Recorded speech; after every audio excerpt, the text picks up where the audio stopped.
I believe that everybody lives a life of purpose, a life of sacrifice of one sort or another.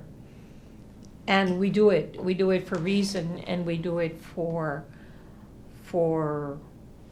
hope that our sacrifice will be something that generations to come will build upon and will do it better. My name is Diana Perez Garcia. I've lived in Crystal City all my life. I was born in 1953.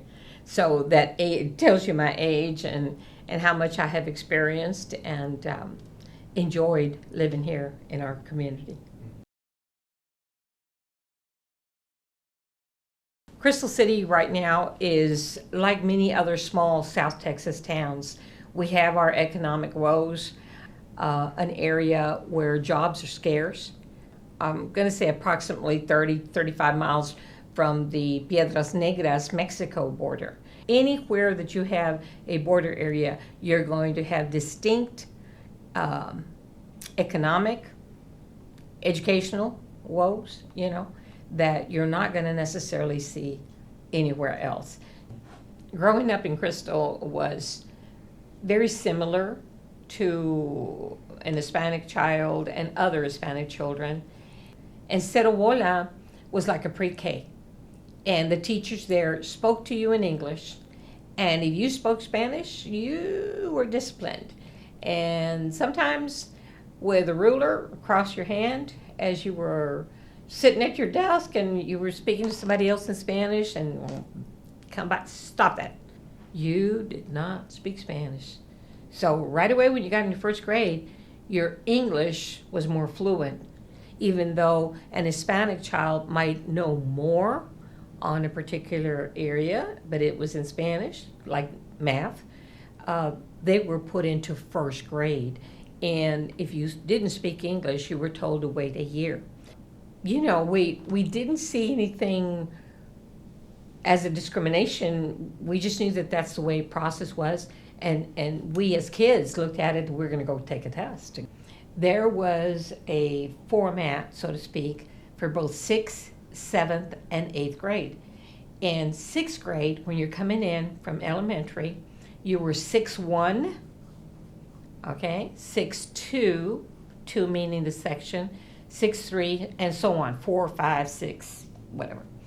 And so you didn't want to be in 6'4", but pretty much because you were Hispanic, you were put into 6'3". For years there had been one Hispanic cheerleader out of 4, the other 3 being Anglo.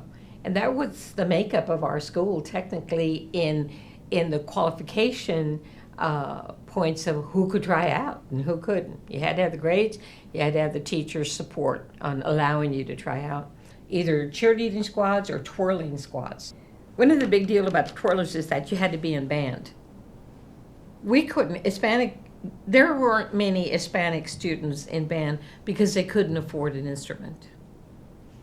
How it came out or why it came out that way, we were young, we didn't question that. So it was just a coincidence that in 1969 I was that one Hispanic. My gosh, when in 69, I must have been 16 years old. That specific era was we were very much expected to lead, very much expected to take care of ourselves. Our parents provided as much as they could, and the rest was you're on your own on this. So all of a sudden, we started hearing in high school, the kids are going to walk out. The students are going to walk out. And we actually had teachers ask us about it, and we didn't know about it. We were like, no, I haven't heard. And yes, we hear that there's going to be a walkout. Teachers telling us, if you ever think about that, just think you're not going to graduate. You're not going to graduate if you're going to lose your credits. And we were like, oh my gosh, we all wanted to graduate. We knew our parents were making sacrifices. My husband was a jock. He was one of the great, really, football players here in Crystal City. But he told me a couple of years ago, he said, Coach wanted to ask him, are you going to walk out?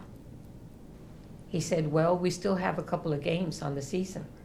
I want to know if you're going to play football or not.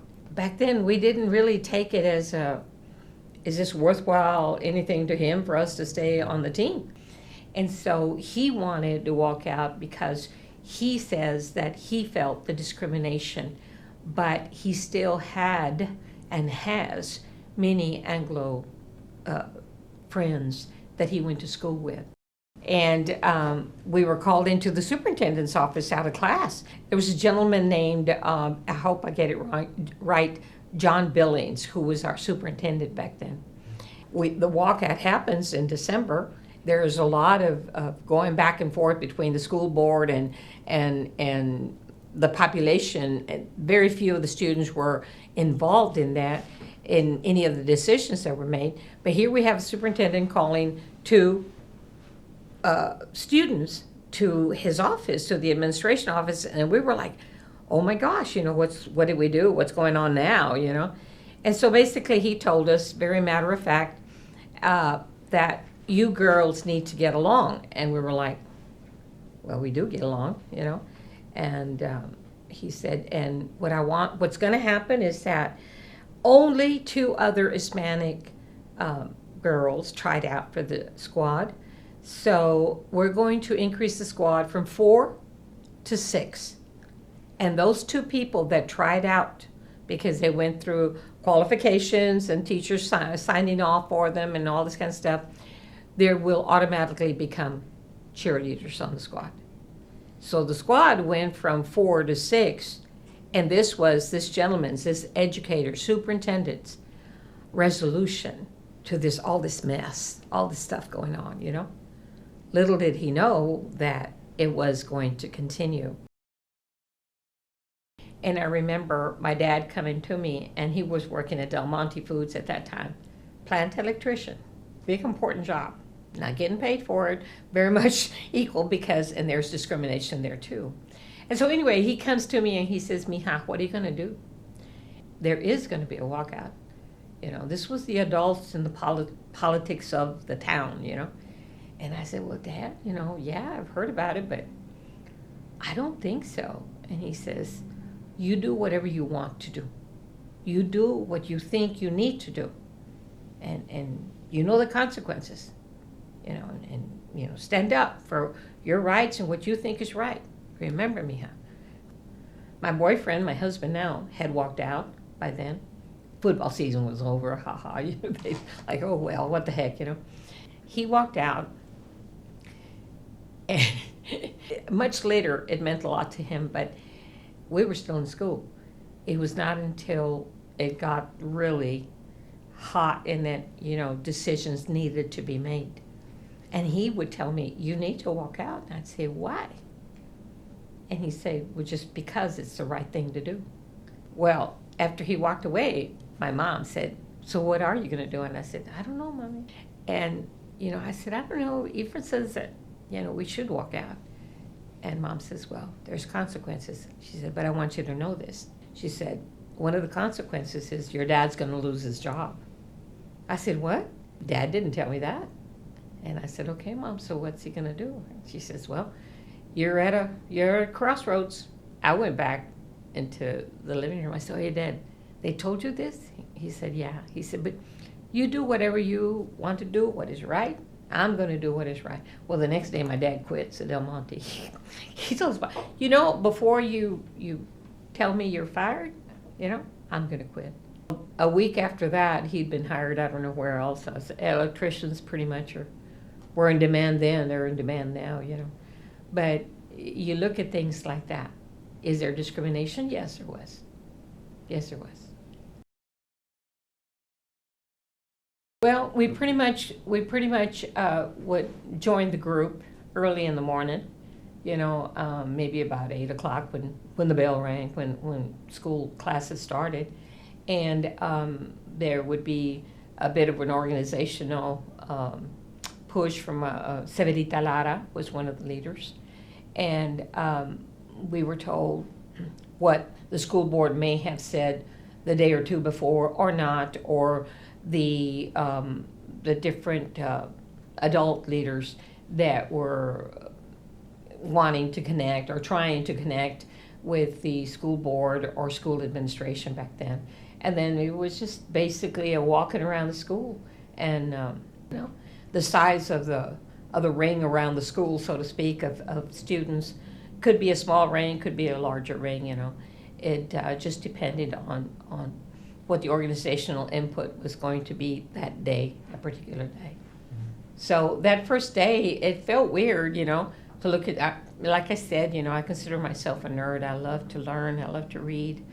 And, you'd look at the school and you look at all the students outside and the good for the greater majority, And my thoughts were like, okay, so this does need to happen, because this is how many of us are being impacted by this, so this is a good thing that we're doing.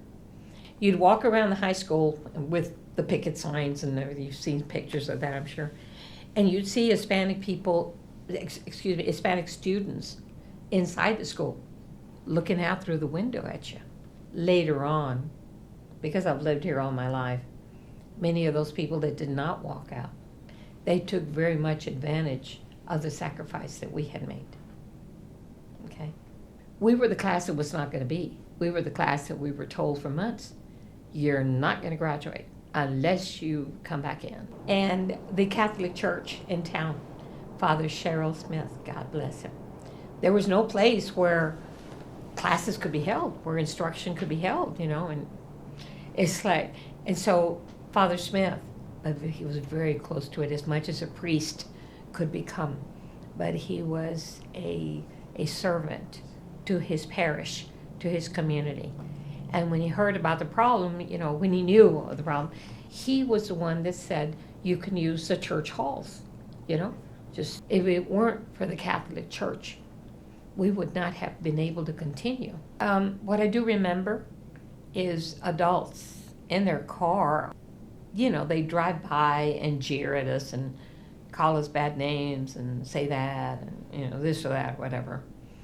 And I don't know, I guess we expected it.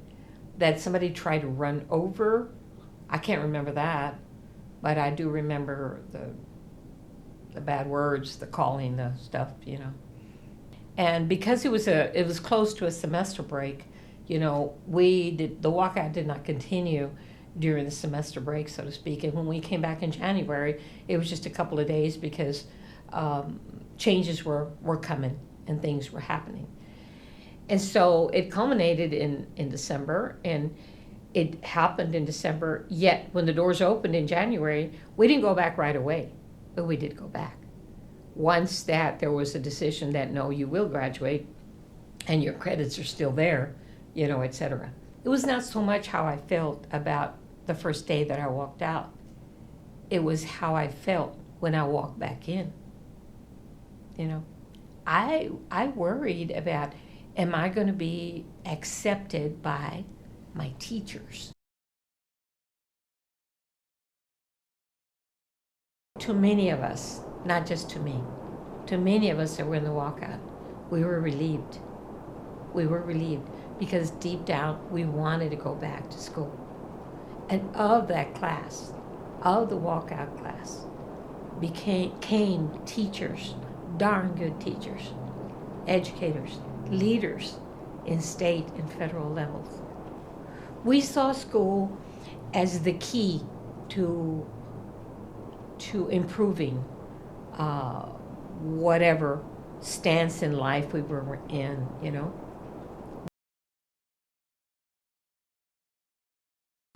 And the landslide victories, people were going and knocking on doors. And, did you, back then, you didn't even ask me about the poll tax, I was like, oh, you didn't pay your poll tax, you couldn't go vote.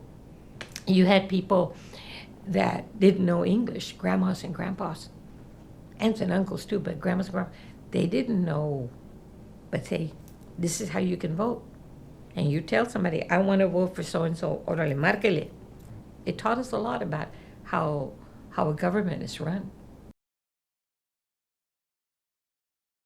There are a lot of people in the walkout of '69 that also walk in my footsteps. That I'm proud to say that we would get together in a size of group this big or maybe much larger, and we could maybe disagree, but then we could agree to disagree, and we would respect each other for it. Many of the people that were older than us, maybe in their 30s, they did not do that back in '69. They did the movement with a lot of energy, and that's good, okay? But it was not necessarily looking out to see who was going to be hurt or how it could be done different, etc. When the walkout happened, it was not built on the kids wanting to do it and we got to go do this because, etc. It happened because adults organized to how can we get this done? How can, we bring this change about? And we had this gentleman, Dr. Jose Angel Gutierrez, highly respected, very beloved here in the community. And he came in with ideas of change, big time change. Okay, so he comes in with all this change and more of a threatening nature than anything else, with a lot of fervor, with a lot of passion. And perhaps that was necessary at the beginning. But when I say that the sacrifices we make in life and the choices we make in life should be for the greater good of the majority. And although he used the majority, he left soon after. He never really came back. And I wrote him a letter one time when I was really angry with, just the situation. And I told him, you've left. So you've left all people without any kind of background in leadership other than their heart, And so errors were made. We lost the natural gas we had in town, suffered a lot with it. Now that was a cold winter, let me tell you. That was a cold winter and very, very distressing. So a lot of people were like, well, wait a minute, this is what the Raza Unida did? It messed us up to heck and back. So you'd have difficulty in saying, look, they did a lot of good. A lot of change needed to come about. Right after he came in with all this passion, there was a lot of politics in small businesses that rose. One of the good things with a lot of fervor that he helped with was the urban renewal. Many people, the houses that they live in today would not exist. It would not be able to come about on a migrant income back then. And the other change was our schools. People may critique our schools, but we have produced great leaders out of our school system over the years. But after '69, the classes of '79, '69 onward, will always have leaders in federal levels, in federal positions, and doing good for not just Crystal City, but for the nation. Produced many leaders that sacrificed at different levels, in different ways, different methods. One of the up-and-coming stars was Ramsey Muñiz, and he was fiery and he knew his stuff, and he was well respected and looked to for leadership. And then the problems that he got in, there was thoughts, that we used to have a Raza Unida newspaper here called La Verdad, and there's a whole story on that where it is thought that it was a conspiracy, that he was set up. I really don't know. I don't know. I can't tell you. He wasn't caught with that marijuana, he would have been somewhere big in state. We've got state people that probably do marijuana now, but The revolution was la revolución. La revolución is like, it's like a war. There was families that disagreed on what was going on. It was a passion for change, and you have to be careful in And people will contradict that, say, when you want change, go change, go, raise your hand and revolt, and, maybe. But you have to think about other people's opinions and sacrifices as well. Don't want anyone to romanticize the walkout as a movimiento of a revolutionary thing. It wasn't. It was a catalyst for change. We were the seeds of change that needed to occur in a population at a time post-war. It was a long struggle. It was a sacrifice for the good of the majority. And it was no romantic, it was hard work, it was sacrifice of the soul kind, that sears your soul and is going to be in your heart and your mind forever. It was a time of change, and we were part of it. We were part of those seeds because we fought for grants, we competed for federal monies, we did what we had to do to make it better. We have the scars to prove it, and many of us have learned from it. Many have not. Many will say that they haven't, but they will not say that they were wrong, I don't really want to connect as being the cheerleader, the Hispanic cheerleader in 1969 and the walkout and everything. I take great pride in my education here and the support that I had from the community. Well, my dream was to go to college. When I graduated from Southwest Texas Junior College, and I remember thinking, I'm going to work here one of these days. This is where I'd like to work. And so when I came back to Crystal, and then I worked for the State Department as a social worker, and I loved doing that job. If I had my choice, I'd still do that kind of work. And then from social worker, I went up to supervisor of the division, of the Southern Division area here, South Texas Division area. And then I got my master's degree, I believe in 85, and continued always working towards in the educational realm. And then I did get a job at Southwest Texas Junior College, where I worked as a director, as a unit worker for recruiter for the college, worked up to a federal program director for what are called TRIO programs, so the Educational Opportunity Centers, and I retired from there after 27 years. I worked 23 years as a social worker and 27 years as a counselor and as a psychology professor and as a programs director.